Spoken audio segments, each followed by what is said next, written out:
Wines remain, performance is pretty solid up here in Canada, so physically how are you feeling after that? We can see it on your face right now. Yeah, I got some lumps and bruises. That dude's got a hard, my hands are a little sore. He's got a hard head, dude. Dude's head's like a freaking bowling ball. You dropped him a few times, especially at the end of those rounds. Were you surprised that he was able to get back up from that damage? Because even between rounds, they would show him, and he was kind of zigzagging his way back to the bench. Dude, I know. I had him so hurt. I hurt him in round 1. I hurt him in round 2 pretty bad. I saw him wobbling back to the corner. My coach Eric told me, he's like, look at that mother effer, look at him. And, you know, it takes a lot out of you when you hurt a guy like that, and just that adrenaline to go for the kill. And he's scrambly, dude. He's dangerous. And honestly, when that guy gets hurt, he's even more dangerous because he just keeps coming. I should have probably choked him out. Well, I was going to ask about him being more dangerous. It seemed like he was even throwing a lot of those up kicks at you, and you kind of were maybe struggling to kind of enter his guard. And it looks like a few of them even hit you. Did any of them connect at all? Because even the broadcast was like, those are coming up real close to your head. Yeah, a couple. I don't know if that's what really did most of the damage, or some like I got some little nicks from like random things, just like little punches off the break. I remember like getting a little cut over my eye, feeling the blood a little bit, but man, what do you expect, dude? That guy's an animal, and he always comes to fight. It was a bit more of a war than I expected. I really did actually visualize that I was going to go out there and put him away. But, you know, I got the win, and I'm happy with it. Nate's also been known to, he talks a lot when he's fighting there. Was he talking to you while he was fighting? Very beginning of round 1, he came out, he like said a couple things, like I still don't know, I can't understand a word that dude says, but it's like Boomhauer.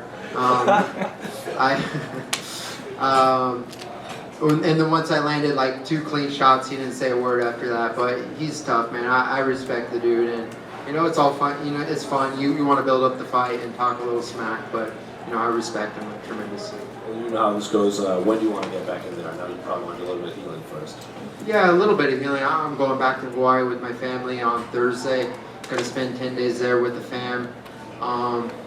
And just rest, recover, recharge. Man, dude, I've been fucking grinding my ass off since my last fight, because I just want to be the best version of myself. And it takes a lot out of you, dude. Like, you prepare so hard for one day, and like, you know, I wanna be better than that. I want to be better than what I've shown. And even though I did good things, like I'm hard on myself. I'm my biggest critic, and I want to be better. But becoming better comes with taking time off and just healing up and recharging my soul and my mind. So last one for me, at what point in your recovery and time off do you actually sit down and look at possible opponents, or do you just let everyone else focus on that and you just wait for the names presented to you?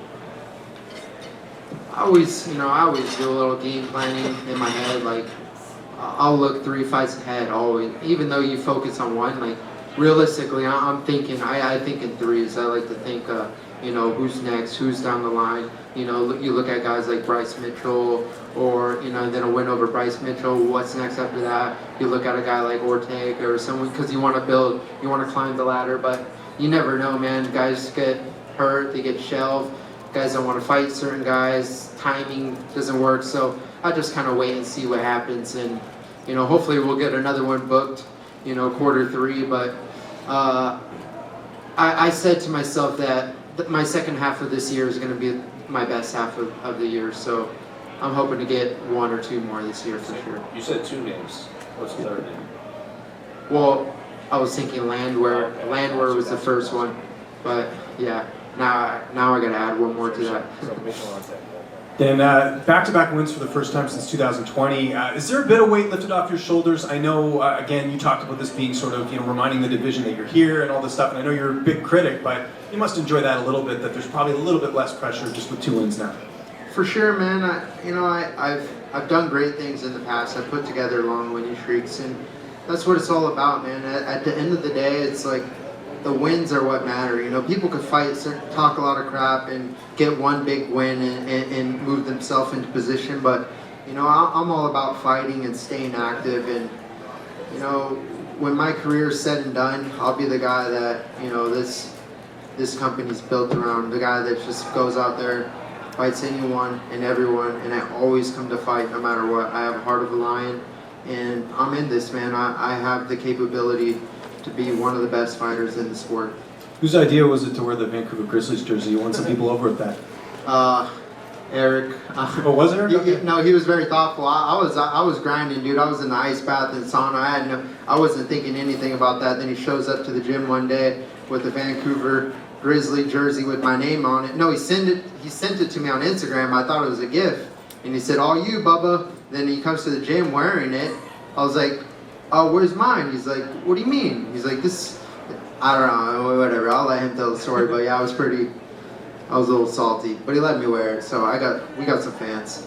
Had you ever seen the Grizzlies play? Because they're like, it's sort of a sour thing here that they had to leave and move and everything, but a lot of people love the jersey. It's still like one of the popular selling jerseys, even though they haven't been around. Sick colored, yeah, I really love the color scheme.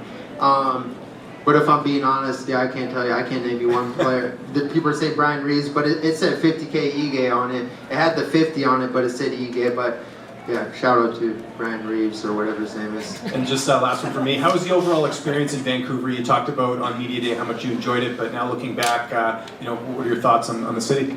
Dude, I loved it, to be honest. I got here on Tuesday. I wish I would have came a little earlier, but this is all about business. I come up here just to do my job. I fly back early in the morning, unfortunately, so I won't have too much time to go venture off, but I would definitely love to come back here with my family and just, enjoy nature, go up to the mountains, go hiking, jump in a river somewhere, fight a grizzly bear. I don't know, whatever you do up here.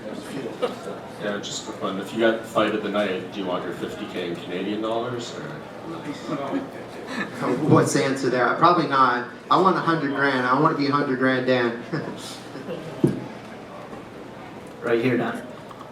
How bad would you like to fight on a UFC card in Hawaii? We've seen Bellator put on cards over there.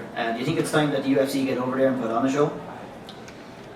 I wanna lobby for it, But you have the biggest fighter, the biggest star from Hawaii, Max Holloway. He's still lobbying for it, but it's time, man. And honestly, right now is the perfect time. Max isn't they could do a fight night over there. It doesn't have to be a big pay-per-view. They could do a fight night. They did the Virgin Hotel. They did North Carolina. It doesn't have to be a huge arena. But if they did a UFC fight night, Holloway could headline it. I could co-main event it. You could stack it with Puna Soriano, Brad Tavares.